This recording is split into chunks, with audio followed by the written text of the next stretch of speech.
दोस्तों नमस्कार। इफेक्टिव 1 अक्टूबर 2025 Tata Motors limited के शेयर्स में डीमर्जर आया और इस डीमर्जर्स की वजह से शेयर होल्डर को दो कंपनियों के शेयर मिले। एक टाटा मोटर्स लिमिटेड का ही शेयर और दूसरा टीएमएल पैसेंजर व्हीकल लिमिटेड का शेयर। अब अल्टीमेटली जब कोई इस प्रकार का डीमर्जर होता है जिसमें दो कंपनियां व्याप्त हो जाती हैं, एक डीमर्ज कंपनी कहलाती है, एक रिजल्टिंग कंपनी कहलाती है। तो किसी भी शेयर होल्डर के cost of acquisition of share पर क्या फर्क पड़ेगा और पीरियड ऑफ होल्डिंग का क्या लेना देना बनेगा, ये दो बड़े इंपॉर्टेंट टैक्सेशन एस्पेक्ट्स इस तरीके के ट्रांजेक्शन से उभर के आते हैं। और आज की शॉर्ट में जो मैं ब्रीफिंग करने जा रहा हूं वो कहीं और के डीमर्जर्स पर भी एप्लीकेबल हो सकती है टैक्सेशन पॉइंट ऑफ व्यू।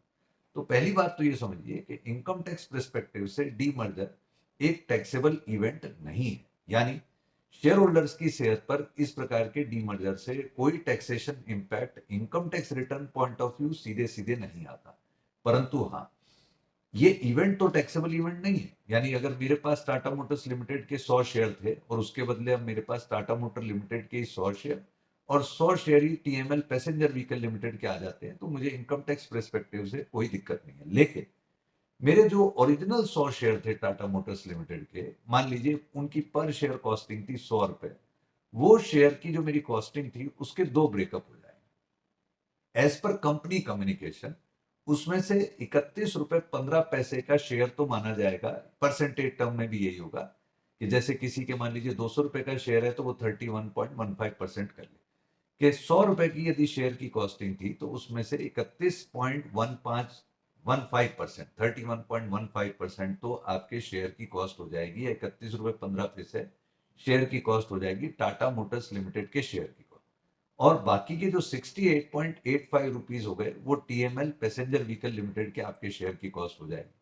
पहला ये आंसर आपको मिलता है और इसी तरीके का कोई भी रेशो कॉन्सिक्वेंटली आपको किसी और डीमर्जर में भी देखने को मिल सकता है। साथ ही साथ दोस्तों, जब आपको डीमर्ज कंपनी के शेयर होल्ड करते हैं तो मान लेते हैं वो ओरिजिनल शेयर ही हैं और रिजल्टिंग कंपनी के शेयर मिल रहे हैं वो नए मिल रहे हैं।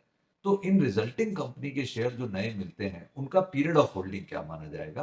तो इनकम टैक्स कॉन्सेप्ट ये कहता है, ये इनकम टैक्स लॉ ये कहता है कि जहां से आपके ओरिजिनल शेयर होल्ड थे वहीं से आपके डीमर्ज शेयर की होल्डिंग है और वहीं से आपकी रिजल्टिंग कंपनी के शेयर की होल्डिंग है।